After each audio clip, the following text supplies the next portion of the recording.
Mi estimado Roberto Reyes Tarazona, es un placer realmente nuevamente reencontrarnos para esta vez sí dedicarle a su producción intelectual una filmación especial. Realmente, como le reiteré en conversación personal, estoy impresionado por la calidad de su producción, por sus indagaciones tan meticulosas, no solamente para hacer ensayos y escribir cuentos, sino hacer antologías. Y ahí vamos a ir en primer lugar, a las antologías. Vamos a abordar la antología La Casa del Cuento. Estamos acá ponchando el tomo 1, ¿verdad? Porque son 2 tomos. No, La Casa del Cuento es un solo tomo. Ah, ya. Sigamos, por favor. La Casa de la Novela son 2 tomos, sí. Lo que ocurre es que esto surge como una, no sé si hablar de necesidad o como una indagación que me la propuse porque, escribir cuentos, antes decía por iniciativa personal, como fue el caso mío, por talleres que en la época que hice estos cuentos no existían casi los talleres ahora abundan. Y entonces encontrar material que, pudiera orientar o recoger experiencias de escritores conocidos, pues era muy raro. Entonces fui acumulando y llegó un momento en el cual el director de la editorial de la universidad y mi señora me decían, pero tienes que sacar el material, haz un libro. Y entonces, bueno, me animé y hice este libro que es La Casa del Cuento. Repito que tiene, material poco conocido en algunos casos. Yo creo que bastante útil. Más de uno me ha dicho que es un texto que le permite, sacar conclusiones, orientaciones, ejemplos, en fin, qué sé yo, para la escritura del cuento. Yo mismo, como yo no he seguido literatura, sino, lo comencé a hacer, comencé a escribir por mi cuenta, pues simplemente tuve que aprender a lo que saliera y poco a poco tratar de lograr un resultado. Cuando yo comienzo a escribir o quiero comenzar a escribir, lo hacía porque tenía experiencias que en mi juventud había pasado y que creía yo que eran interesantes. Y por otro lado había una motivación que yo no sé explicarla, pero que me impulsaba a querer escribir. Todo eso se conjuga en una experiencia que lo tomé cuando yo estaba en San Marcos. Yo entré un año en la Católica, el año 65, y el siguiente año, en una de esas paros o huelgas de San Marcos, no había actividad importante, y entonces voy a poner a escribir, y voy a hacer lo que yo siempre quise, hacer novela. Yo jamás se me ocurrió hacer cuentos. Tampoco ni sabía bien qué cosa era un cuento y una novela. Pero quería escribir mis experiencias. Y esas experiencias pensaba que eran, muy numerosas, ¿no? Porque, bueno, yo de un muchacho en quinto y media comencé a frecuentar los guiares por razones, de juventud. de un poco de choque con el colegio, porque comencé a rechazar muchas de las cosas.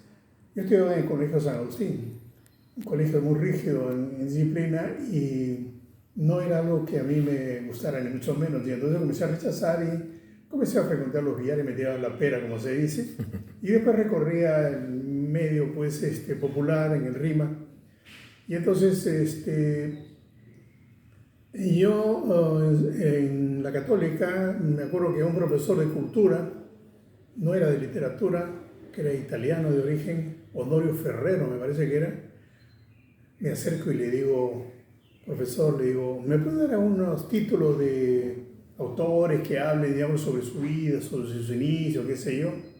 Bueno, y me dio 10 libros, entre ellos La Náusea, qué sé yo, libros, de gente que estaba empezando, ¿no? Como se dice, libros de formación. Bueno, lo leí, me interesó, y de ahí seguí por la literatura. Y dije yo, bueno, pero esto es un tema bastante difícil, ¿no? Después de leer a Sartre, qué sé yo. Pero un día leí a Osvaldo Reynoso, Y Osvaldo Reynoso era entonces, había salido hacía poco su novela y su libro de cuentos, pues eran muy elogiados. Entonces, cuando leí, dije, pero está muy cercano a lo que yo he vivido.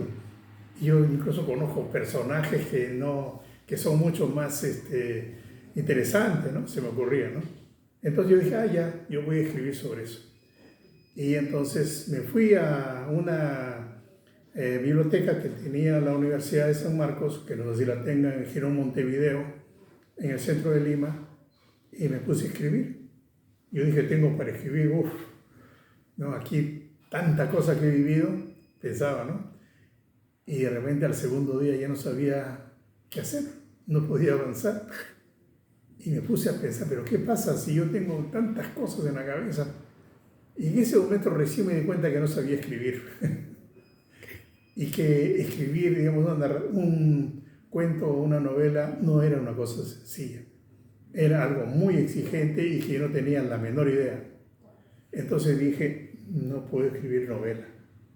Y también equivocadamente, porque es un error, dije, voy a empezar con cuentos. Porque como era más corto, decía, escribir una cosa corta es, digamos, más fácil. Más fácil, no. El cuento es un género diferente, tiene exigencia, pero bueno, eso pensaba. Y en esa época comencé a escribir mis primeros cuentos. La novela vino después.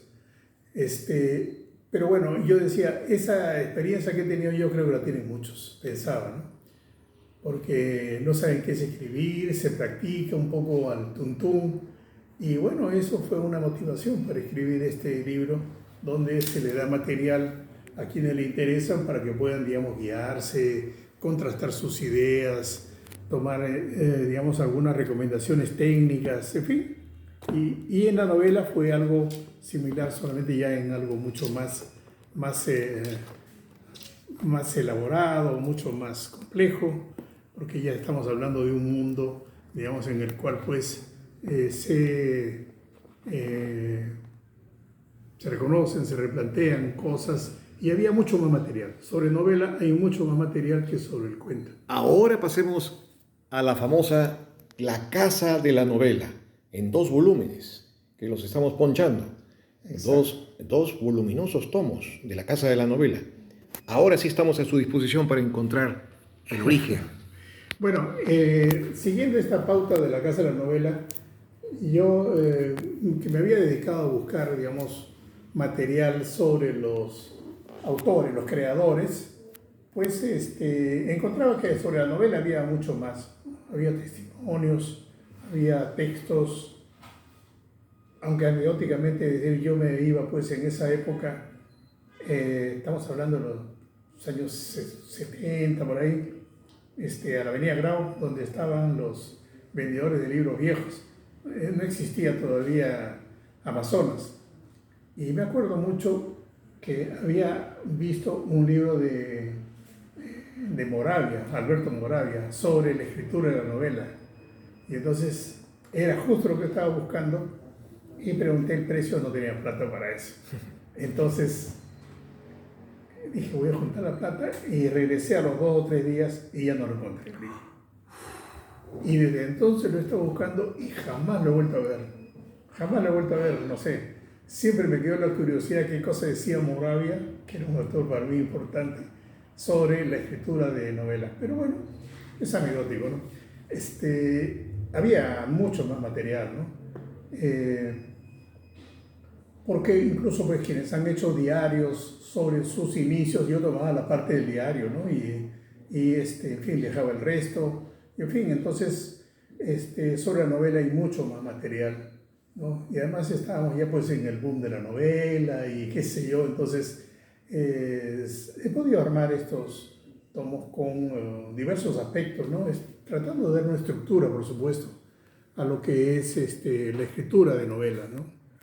Que ha sido evidentemente muy provechoso para quienes se han dedicado al género novelístico. Y yo imagino que si algo han sacado, por lo menos, si es que, digamos, les ha interesado, digamos, la parte compositiva de la novela, ¿no? Pero bueno, sí, eso, digamos, creo yo que ha sido un trabajo, digamos, que ha cumplido expectativas para alguna gente. Algunos me han, muchos no, amigos y no amigos me han dicho que sí, digamos, les ha servido como orientación, como ejemplo, como planteamiento de lo que es escritura, qué sé yo, y eso de alguna manera creo que es un aporte para, en algunos casos. Ahora vayamos a un libro paradigmático, Caldero del Infierno, ambientado en los años 30, en los tiempos de Sánchez Cerro. 33. 33, ¿verdad? Sí. Antes de la creación del CEPA. Exacto. ¿No? Cuéntenos esta novela paradigmática. Esa novela empieza como un testimonio. Yo conocía en la casa de mi suegro a un señor bajito que era muy ameno y que contaba una serie de historias de otras épocas. Yo me enteré muy rápidamente que era del Partido Comunista, pero no era un cuadro dirigencial, era lo que llaman cuadro de base, que tuvo a su cargo una librería del Partido Comunista, pues allá en el Girón Puno, en el centro. Pero bueno, la idea es que este señor, en el almuerzo, cuando iba a visitar, pues contaba historias muy interesantes. No de política, sino historias, digamos, de vida. Y entonces, en algún momento yo le digo, bueno, señor Cuadro, le digo, pero a usted no se le ha ocurrido escribir sobre esto que cuenta porque realmente es interesante. Sí, me dijo, he tratado de hacerlo, pero no me ha salido como yo quería. No tengo la habilidad. Pero de repente lo puede grabar y puede hacer ese trabajo ya con más calma. Pero ¿quién me puede grabar? Bueno, si quiere yo le grabo. Así me dijo, sí. Al día siguiente vino y me dijo, ya empecemos. Y entonces le grabé un poco la historia, que era cuando él estaba en el frontón, después de haber pasado una serie de peripecias, y lo mandan a la selva. Mandarlo a la selva significaba toda una aventura, solamente el trayecto, porque del frontón llegar a Mollendo, de Mollendo a Arequipa, de Arequipa a Puno, de Puno a Sandia, de Sandia pues ¿cómo se llama? Y eso pues no había más que al final caballo y en fin, canoas, etc. Era toda una aventura, solamente llegar a ese lugar que era Puerto Maldonado, porque no había ninguna otra cosa, no había carretera, nada de esas cosas, ¿no? Entonces ahí era la prisión, porque el que llegaba ahí ya de dónde salía, ¿no? Y de allí estaba pues el grupo armado, etc. Entonces esa historia que tiene, digamos, como punto de partida eso, se va a proyectar porque él se escapa como muchos hacia la zona de frontera, hacia Iberia, a Brasil, etc., ¿no? Y entonces eso es un poco el origen y la parte que le grabo, porque su historia pues era mucho mayor. Yo, digamos, él murió al año o los 2 años de esta grabación y dije yo voy a hacer un testimonio y voy a escribirlo, digamos, de una manera más decente. Y escribí, pero no me convencía mucho, digamos, lo que había escrito, ¿no? Me parece que tenía vacíos, que le faltaban cosas, que yo hubiera podido preguntarle, pero ya no se podía. Y bueno, lo dejé, pasaron unos años y comencé a leer sobre la selva. Y comencé a leer también lo que había sobre Madre de Dios de los años 30 o 35, que no era mucho. Pero de todas maneras fui avanzando. Hice un segundo intento, pero no me dejó satisfecho hasta que han pasado los años, 20 años o más, y entonces dije yo, voy a escribir sobre esto. Y yo entre mí decía, discúlpeme, señor Cuadros, no voy a hacer testimonio, voy a hacer una ficción sobre lo que usted ha contado. Y entonces, sobre la base de esta historia real, porque es historia real, hice la novela. Y esa es la novela que... Maravilloso testimonio que realmente rescata a la memoria colectiva algo que estaba prácticamente perdido. Sí, además él era un cuadro, digamos, menor, pero en esa época a los que mandaron allá a Madre de Dios estaba Jorge del Prado, estaban los cuadros, digamos, más importantes del Partido Comunista, y en sus inicios, por supuesto. Y en la historia, pues, digamos, es muy de aventuras, casi para yo digo, en parte ese es un testimonio, pero también es poco novela de aventura, porque realmente habían cosas que eran propias de la época, ¿no? Entonces, por ejemplo, un personaje, que eso es real, ¿no? De los que estaban presos se escapó hacia Bolivia, ¿no? Por la selva de Bolivia, en el Beni. Y entonces dice que cuando estaba en Bolivia, lo captura la policía boliviana, le pide papeles y como era pues un exiliado, un preso, no tenía. Y entonces lo capturan y lo mandan preso, pero no solamente lo mandan preso, sino lo iban a fusilar. ¿Por qué lo iban a fusilar? Porque Bolivia estaba en guerra del Chaco con Paraguay y entonces pensaba que era un espía. Entonces, este espía ya no tenía salvación. En la madrugada del día siguiente lo iban a matar, pues porque simplemente no tenía papeles, no tenía cómo demostrar y decían, están en guerra y te venía a espiar. Para su suerte, estando en prisión, pasa un boliviano, un oficial que había estado en San Marcos y que lo reconoce. Y así salva la vida. Pero, digo, esas anécdotas parecen de novela, pero son reales. Son reales. Son reales, ¿no? Pero aparte de eso, bueno, yo he imaginado otras cosas, por supuesto. Ahora pasamos a otra producción suya. Es mi último libro. Huellas, nada más. Esa es la última producción. Huellas, Sí. nada más. Un título bastante poético para una novela, ¿verdad? Pero también es, digamos, se refiere a una reproducción de personajes, de situaciones de los años 70, 80. Pero eso alude, el título alude a un bolero muy tradicional, antiguo, de los años 50, 60, que era Sombras nada más. Y yo utilizo el título del bolero, le cambio sombras para ponerle huellas, porque es lo que queda un poco en el registro de mis recuerdos de personajes, de situaciones de los años 70 y 80. Y claro, por supuesto, algunos elementos, porque mucho son cuentos, ¿no? Es imaginación, es ficción, y en fin, pero es eso básicamente, ¿no? Yo ya no voy a escribir sobre la situación actual, porque hay los medios de comunicación, la psicología de los jóvenes, ya no tengo esa idea, y entonces comienzo a reflexionar sobre lo que ha sido una etapa de mi vida, ¿no? Yo he conocido, digamos, en la universidad, algún personaje, en mi vida, digamos, del barrio, en fin, diversas situaciones, ¿no? Uno con contenido político, ¿no? Estamos hablando de los años 80, que era la época de Sendero, otros un poco atrás, en la formación en el colegio, en fin, eso es el libro de cuentos, y bueno, eso es estas huellas nada más. Huellas, nada más. O sea, lo que queda, finalmente, lo que queda del pasado son algunos elementos. Nadie recuerda totalmente su pasado, ¿no? Algunas huellas, como usted dice. Exactamente, algunas huellas. Lo más representativo, lo más, digamos, importante o lo que ha tenido mayor peso, ¿no? Ahora vamos a pasar, para culminar la entrevista, a un libro que es Peso Pesado, en el cual ya en las anteriores entrevistas usted ha dado descripciones muy importantes e interesantes, pero no habíamos ponchado y vamos a hablar en profundidad de la esencia de este aporte que se llama Lima, Narrativa, Sociedad y Espacio.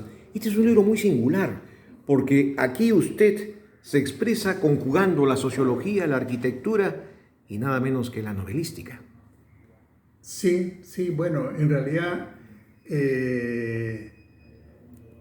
a través de todos estos años, en la revista que he dirigido, arquitectos, como cuando me han pedido colaboraciones, y he incursionado digamos, en la docencia en San Marcos. No solamente tuve el taller, sino tuve un curso que llamaba Narrativa Peruana Contemporánea.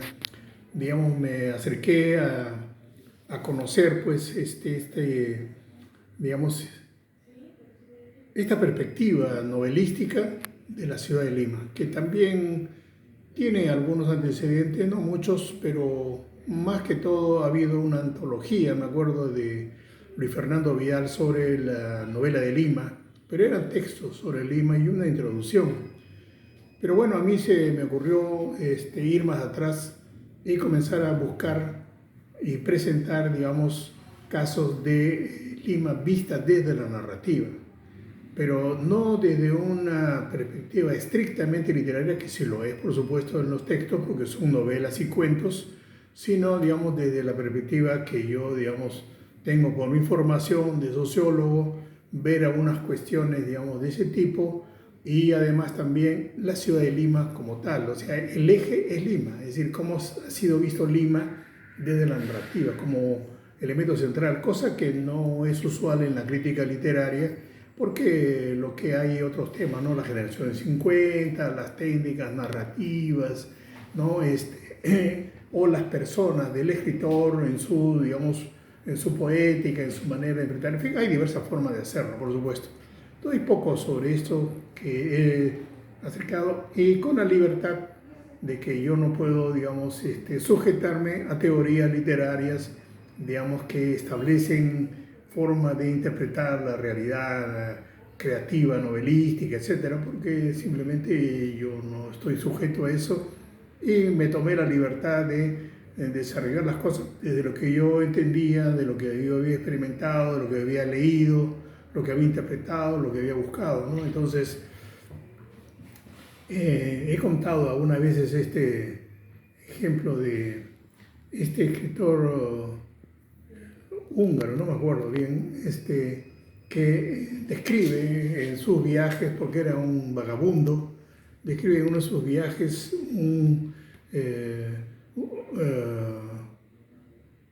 una navegación que hace de Italia hacia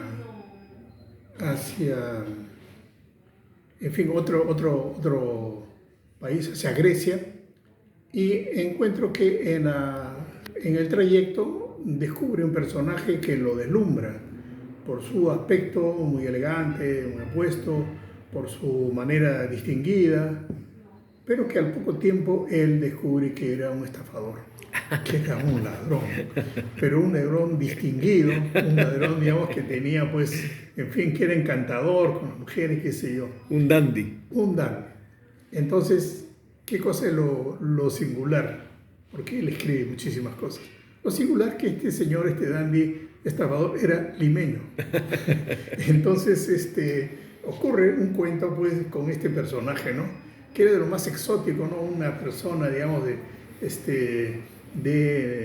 Europa, de la zona, bueno, es muy pobre, aventurero y, en fin, en un lugar exótico, y sin embargo entra un limeño. Y de ahí saca unos rasgos de lo que es el limeño. Después, igual, con un inglés que conoce a otro personaje también parecido, ¿no?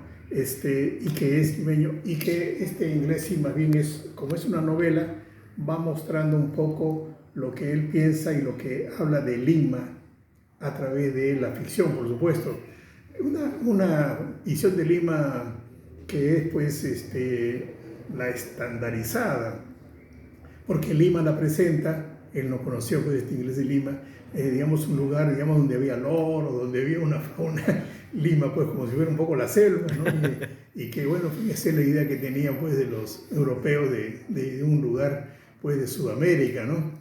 Y así, entonces, he encontrado varios casos. Después he encontrado otro personaje que, digamos, es un viajero y que describe Lima desde su punto de vista, desde su perspectiva. No de los viajeros estos que conocemos del siglo XIX, sino, digamos, un crítico que también... En fin, hay una serie de situaciones que hacen que, digamos, Lima tenga una perspectiva que no es la usual, tradicional, sino distinta. Como también el caso de André Gide, que sí creo que es conocido, ¿no? De que fue una de las literaturas, uno de los escritores importantes de la literatura francesa de los años 50 y 60, que también describe Lima a través de una anécdota de hechos, qué sé yo. Bueno, eso fue una parte, pero después ya entrando, digamos, en el conocimiento, en el acercamiento de los autores sobre Lima, pues llego a los años, bueno, 40 con Díaz Canseco, 30, 40, sobre todo de un libro que todavía no tenía tanta difusión, que ahora sí ya lo tiene, ¿no? Que es Duque. Después paso a la generación del 50 con Rivero, con Gray, que ya, bueno, eso es una historia mucho más conocida. Después, en los años 80, los nuevos escritores, y la posmodernidad, y en fin. Entonces, es una visión que procuro que tenga, digamos, una visión más integral de lo que es Lima vista por los narradores.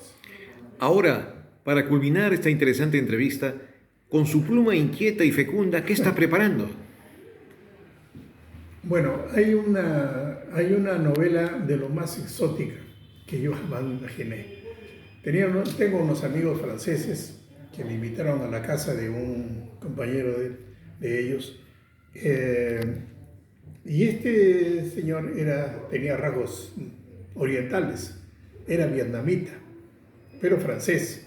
¿Por qué? Porque su padre había sido francés casado con una vietnamita.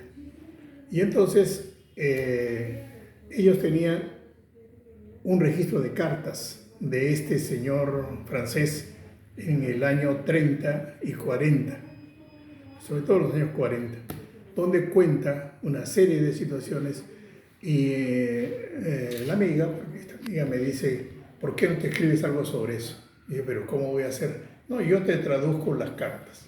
Pero eran como 100 páginas, ¿eh? No era así nomás.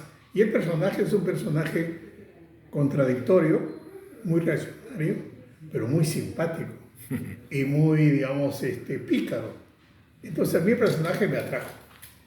Entonces, y la recreación de la época, o sea, Vietnam, ¿no? En los años 40, ¿no?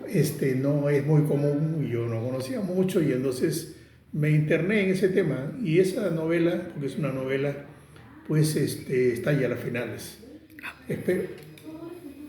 Sí, ahora yo tenía que ver y darle una forma de novela, porque eran cartas.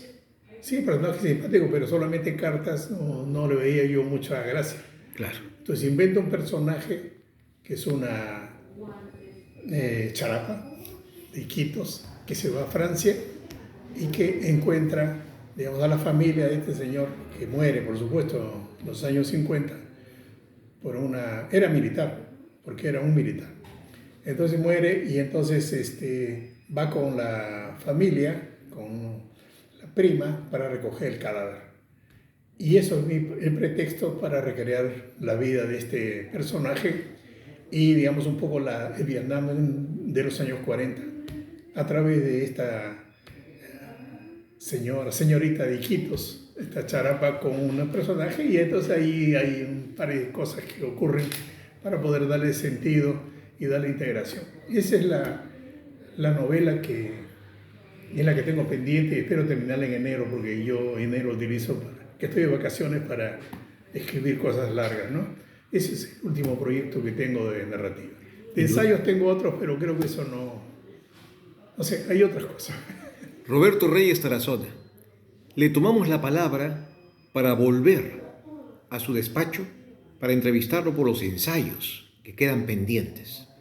Toda su producción es realmente inspiradora, valiosa, no solamente tiene valor pedagógico, sino tiene valor artístico.